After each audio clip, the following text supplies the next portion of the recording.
आज सगळ्या लोकांना भेटायला बोलवलं साहेबांनी. या सगळ्या आंदोलनामध्ये गुन्हा सुद्धा दाखल करण्यात आला तुमच्या तिकडे गेला, मात्र आज ती भेट होताना निश्चितपणे असं आहे, कार्यकर्त्यांना सन्माननीय पक्षाध्यक्ष राजसाहेब ठाकरे, अमितसाहेब ठाकरे यांची जेव्हा कौतुकाची थाप मिळते तेव्हा ते अजून जोरात काम करतात. ती कौतुकाची थाप द्यायला त्यांना बोलवलेलं आहे. प्रताप सरनाईक यांनी हा मुद्दा आता पाठी घेऊ नये, माघार घेऊ नये असं सुद्धा एक्सपोज तुम्ही केलं आहे. हो, मला वाटतं की आज जे काय बैठकीचं सत्र आहे, या बैठकीच्या सत्रामध्ये महाराष्ट्र नवनिर्माण सेना, वाहतूक सेनेला कुठलेही आमंत्रण आम्हाला दिलेलं नाही आहे. म्हणून मला शंका आहे की कुठेतरी हा निर्णय पाठी घ्यायचा प्रयत्न सरकार करतंय की काय. तर आमचं त्यांना आव्हान आहे की त्यांनी ते पाठी घेऊ नये.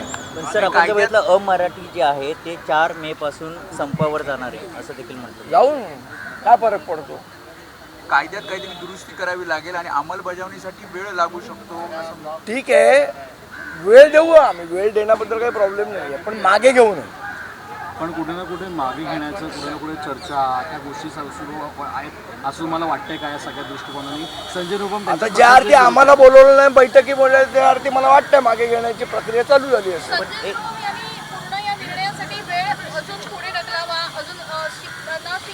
काय इराण अमेरिका युद्ध आहे का सीज फायर लांबवत नाहीचं? पण 1 मे पासून जी आहे मराठी सक्तीचा, त्यासाठी आता डेडलाईन मागितले पुढे ढकलण्यासाठी. संजय निरुपम यांनी मंत्री प्रताप सरनाईक यांच्याशी फोनवर. माझं म्हणणं, निर्णयाची अंमलबजावणी किती तारखेपासून करणार ती तारीख पण समजा. तुम्हाला वेळ पाहिजे ना, ठीक आहे, चला दिला. 1 मे नाही, 15 मे, 20 मे, 25 मे, काहीतरी तारीख आज जाहीर करा. अनिश्चिततेसाठी पुढे ढकलायला ते काही इराण अमेरिकेचं सीज फायर नाहीये. मराठीचा मुद्दा मनसेच घेते.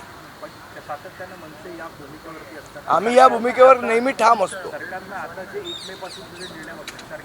सरकारने घेतलेल्या निर्णयावर ठाम राहावं एवढंच आमचं सध्या आव्हान. सरकारने घेतलेल्या निर्णयालाच त्यांच्याच पक्षातले नेते विरोध करताना बघायला मिळत आहेत. मी परवा सुद्धा सांगितलं आज जर स्वर्गीय आनंद दिघे साहेब असते तर संजय निरुपम सारख्याच्या कानाखाली 2 वाजवले असतात त्यांनी. तर दिघे साहेब नाही तर निधन शिंदे साहेबांनी 2 वाजवावे. 2 नाही, किमान 1 तर वाजवावी. सर, संघटनांना बोलवण्यात आलेलं नाहीये. शासनाला खरंच असं वाटतंय का की तोडगा काढावा? मला असं वाटतं ज्या अर्थी आम्हाला बोलवलं नाही त्या अर्थी ते बॅकफुटवर जायची तयारीत आहेत. अनिवार्यावरून माफक हा शब्द जो आहे तो सरदेसाई यांनी वापरलेला बघायला मिळालेला आहे. याच्या आधी अनिवार्य असं उद्देश केला होता, त्यानंतर माफक मराठी आलं पाहिजे असंही त्यांनी म्हटलेलं आहे. तुम्हाला वाटतंय की व्यावहारिक ज्ञान असं? बघा, आमचंही म्हणणं आहे की व्यावहारिक मराठी भाषेचं ज्ञान असलं पाहिजे. आम्ही काय हे एक्सपेक्ट करत नाही की पु ल देशपांडे वाचावेत किंवा कुसुमाग्रज वाचावेत, पण जे बोलीभाषा आहे मराठी ती तर बोलता आली पाहिजे. दुसरीकडे बागेश्वर बाबा यांनी छत्रपती शिवाजी महाराज चपल्याने मारला पाहिजे त्या बागेश्वर बाबाला. नंतर माफी आणि दुसरीकडे हेही विधान केलेलं आहे की जास्तीत जास्त मुलं जन्माला घालावी आणि एक मुलगा काय काय काय जन्माला घालावी आणि एक मुलगा संघाला द्यावा. संघ असं बागेश्वर बाबा. अरे तो मूर्ख आहे बागेश्वर बाबा, कुठे त्याच्या नादी लागताय? मूर्ख आहे तो, भोंदू आहे. उद्या खराच सारखं काहीतरी येईल त्याचा बाहेर. वारंवार महाराष्ट्राच्या इतिहासाला मराठी भाषेला पहिली तर गोष्ट माझी आपल्याला विनंती आहे, या बागेश्वर बाबाला आपण फुकटचं जे महत्त्व देतं ते देऊ नये. त्याची तेवढी अक्कल नाही, त्याची तेवढी लायकी नाही, त्याची तेवढी पातळी नाही. सर, आपण जर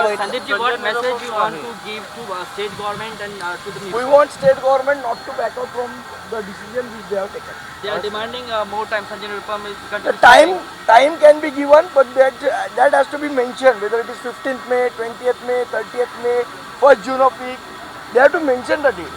It cannot go like Iran and America ceasefire. You people have not been invited for the discussion. Are you suspected that the state government can withdraw its decision?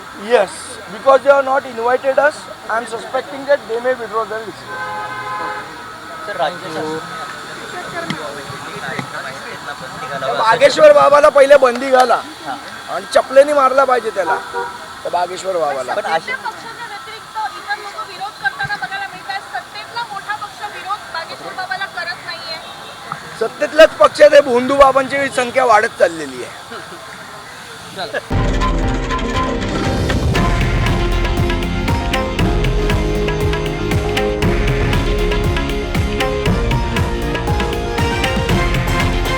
हे आहे देशातील नंबर 1 न्यूज नेटवर्क आणि आपण पाहत आहात TV9 Marathi, एकमेव.